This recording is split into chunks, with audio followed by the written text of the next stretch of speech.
So, in continuation of the seven philosophies of education, so the next philosophies of education is the perennialism. So, perennialism is a way of uh, think about education that are focuses on the important and relevant that are focuses on teaching ideas and knowledge that are timeless. So meaning it is very important even if the world are changes. So perennialism also believes that there are certain truths and values that have lasted for many years and will continue to be important in the future. So nagtuo ang mga perennialists nga magpabilin nga importante bisan pa og mag-evolve ang kalibutan. So example ani is like sa katuang golden rule. So the golden rule is treat others as you like as you like as you would like to be treated. So tratara ang uban um tratara sila kung unsa imong gusto nga trataron kanila. So um kini nga golden rule is fit siya sa perennialism. Kay nganuman it's because it teaches a timeless lesson about kindness and respect. So it's a universal truth relevant across different cultures and times. So kini siya nga golden rule if imo ni siyang himuon as your principle sa imong kinabuhi no, imo siyang himuon nga guide sa imong kinabuhi. So kung gusto ka nga kanang like for example if gusto ka nga respetoon ka, so you should do respect them also, di ba?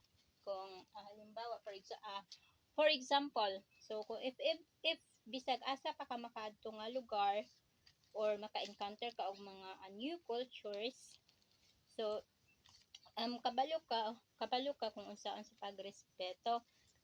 Naa kay prinsipyo nga kanang mo respeto og mag kanang tawong prinsipyo sa pagkamatarong, no, di ba? Kay kung ingon ana man God is if kabalo ka mo respeto sa ilahang culture, so you would earn the same. Kung sila pod ang manhi sa ato ang lugar, so ila pong irespeto ang unsa may ato ang mga belief and culture. Then next is the goal of perennialism is to teach students important lessons that remain valuable over time. So, such as to think critically and understand right from wrong. So, gitudluan ta unsaon nato pag gitudluan ta unsaon nato nga makapanghuna-huna sa maayo sa maka-decision sa unsay insakto. So like for example dinhi sa atong classroom. So nakita nimo imong classmates or best friend na nag-cheat sa exam. So syempre lisod siya. So syempre kanang lisod siya nga kanang i-decide bitan nimo kung sige imong buhaton kung imo ba siyang itugan sa teacher or dili kay first imo na siyang best friend, then kabalo ka kung unsay mga consequences no kung imo siyang itugan, pwede nga mapatawag siya sa dean or pwede nga dili na siya ipa-exam sa teacher, then to siya reason nga ma-failed siya, di ba, mabagsak siya. Pero if kaya pa sa nimo kanang i-advise bitaw siya nga kanang like for example kanang huy sayop biyan na imong gibuhat, so kung pwede pa madala pa nimo siya nga kanang i-advise lang sa nimo siya, so much better kung maminaw siya. Pero if dili, so that's the time nga kanang mo decide gid bitaw ka kung asa imong himuon or pilion ang kanang nanakay pagsabot ba kung kanang sige imong decision no, kay in the first place ang pag-cheat is sayop namin gid siya, di ba? So naatay mga decision making to think deeply kung unsa gyud ang maayo.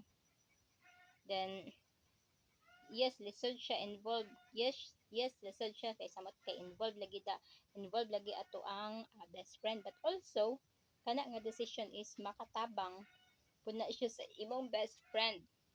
So sayop na unya gitolerate pa nato. So every exam or quizzes mag-cheat na siya until nga mo graduate. So unsa man iyahang na-learn kung every exam or quizzes nga mangopya siya. So siya ra gyapon mag-suffer, di ba? Kanang mura bitaw og kanang nana kay brother nga panghuna-huna kung imo siyang itolerate, then kanang wala man niya nakita imuhang concern sa iya ha.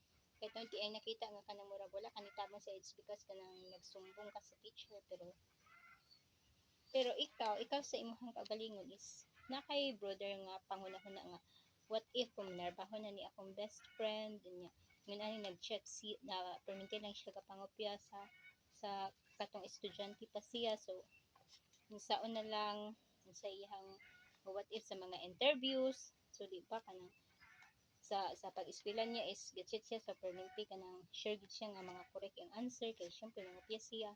Then sa mga interviews is kundi na siya on the spot. So dili siya at first dili siya kanang confidence sa iyang mga ipangtubag. Then basin pud nga katuuntang mga lessons from the past is magamit unta to niya sa iyang interview. Pero kay wala man siya kanang naminaw kay gasalig ra man siya nga mangopya. So wala siya kanang ideas sa mga sa katong mga words nga gipanggamit para mag-interview sa iyaha.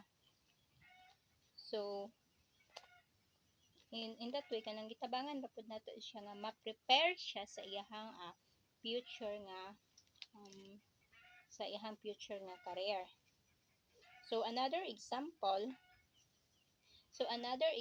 is the katong classic book sa Romeo and Juliet.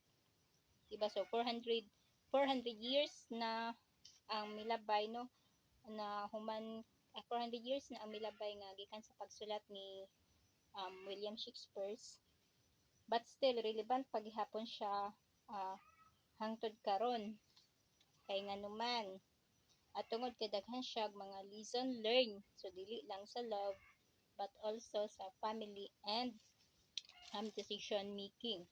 So decision making gihapon no.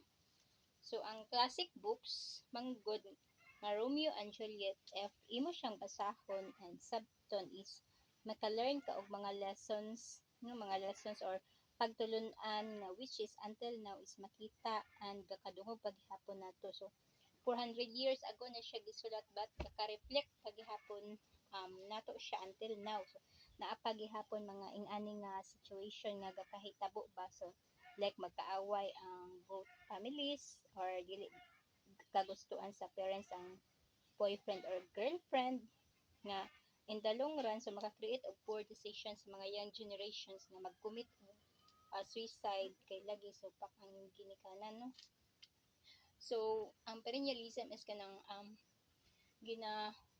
gina-prepare ta niya sa kanang mga big decision making sa ato ang kinabuhi ba nga kanang unsa gid ato ang mga big decision making nga kanang makapamaayo sa atoa og kanang mas makahatag og kalambuan sa ato ang kinabuhi. So mao na ang gina-prepare sa perennialism sa atoa kung ginatudloan ta nila sa kanang sa mga values, sa mga moral ethical sa mga moral and ethical nga mga kuan, di ba? Then kung unsa ka relevant ang kung ang kanang kuan ba kanang mga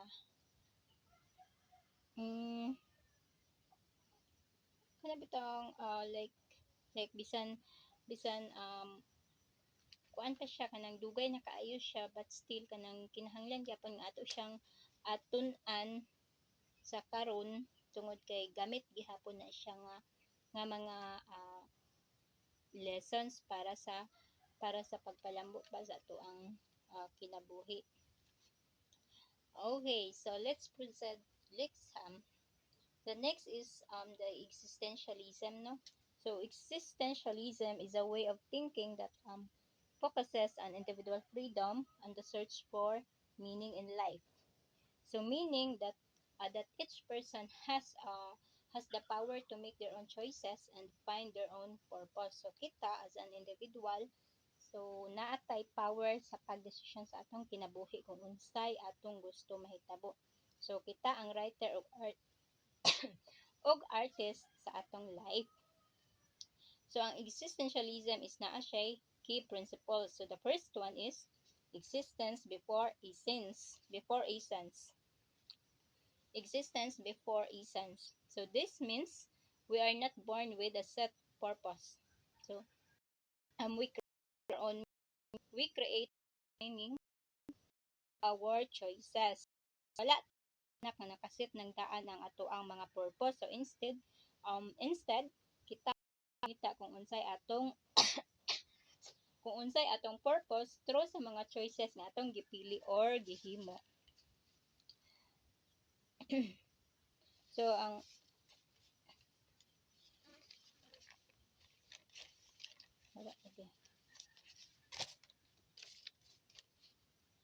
so the next is the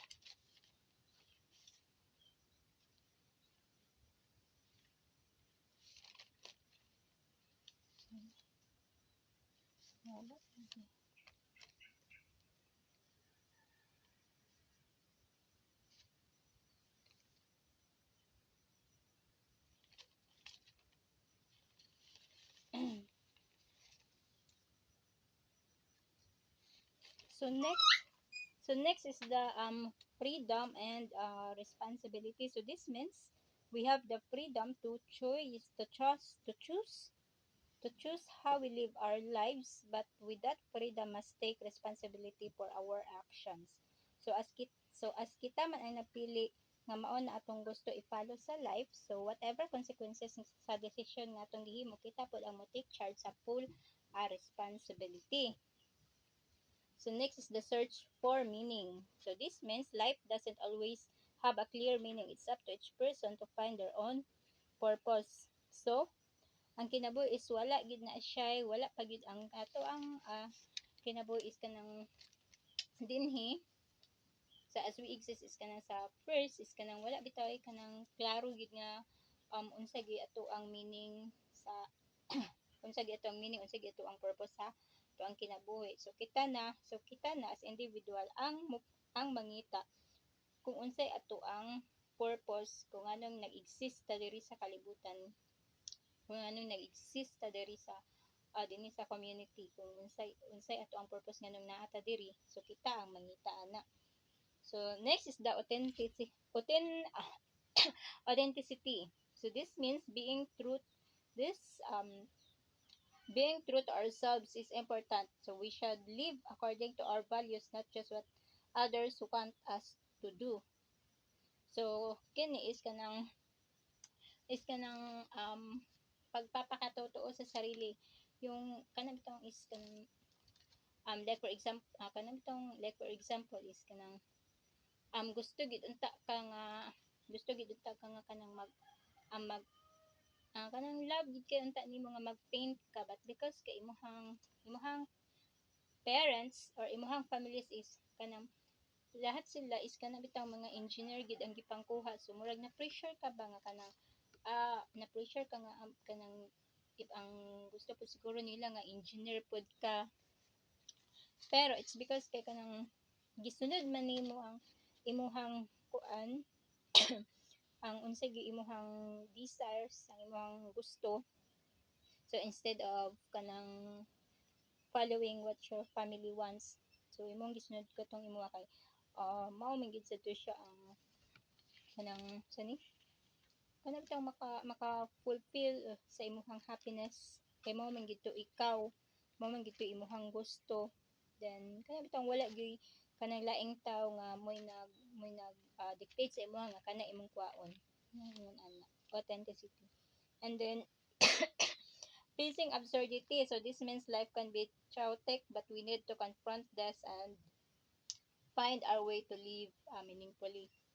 So kani siya kaning kaning facing absurdity na. So example ani is kana bitawng akalit ka na wadan og trabaho niya, instead of kanang mag-uol ka or kanang hopeless ka, then or kanang mag-give up ka, so imuha siya kanang get take as opportunities to discover and explore new things ba nga kanang bitang, like for example is kanang na kay talent sa pagpanluto, so nabitang murag imuha pa siyang enhance para nga mas ma-develop to siya nga skills, and eventually kanang mahimo to siya nimong um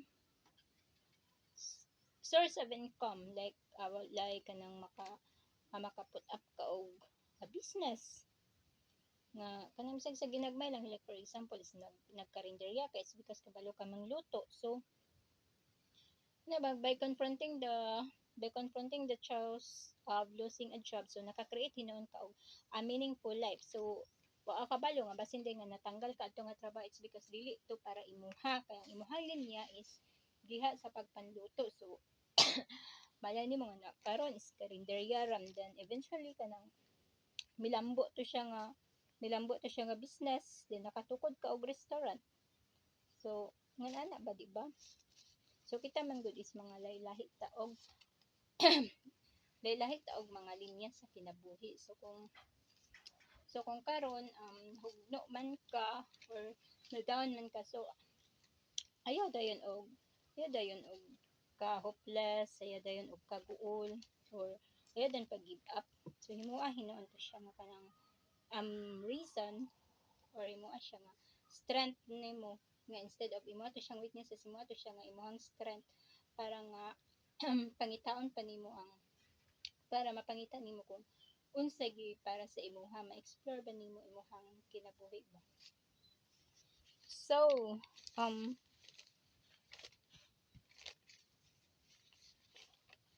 so the next one is the behaviorism. So it's a way of understanding how people learn and behave based on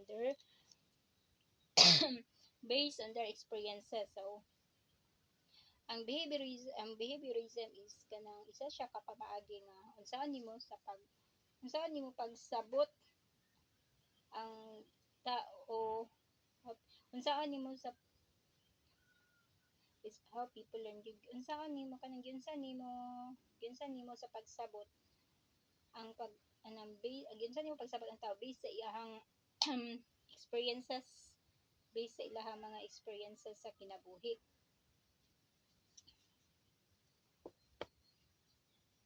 So mao pa dayto, wala pa dako nauman.